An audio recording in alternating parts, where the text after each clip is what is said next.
څه چل دی؟ ولې خفه یې؟ ولې راته داسې غمجن ښکارې؟ د جنت نه محروم شوی او که د دوزخ زیری در باندې شوی؟ د دنیا په غم باندې خفه یې؟ دومره کوچنی غم فکر دې ورته کړی چې دا ستا غم څومره کوچنی دی په دومره خفګان ارزي؟ غم ته هم دومره فکر کوه څومره چې وزني. تا خو په ځان باندې ډیر بوج کړی دی، دومره نه دی. راځه الله پاک ته ورستون شه، هغه ته شکایت وکړه.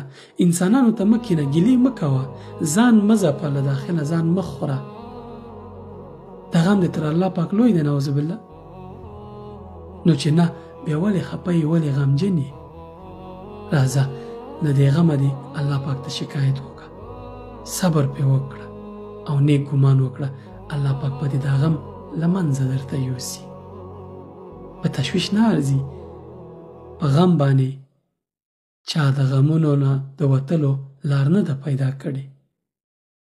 یوازې الله پاک دې دا مشکلات حل کولی شي. فقط ورستون شه او ښه اړیکه ورسره وپاله. سلام علیکم.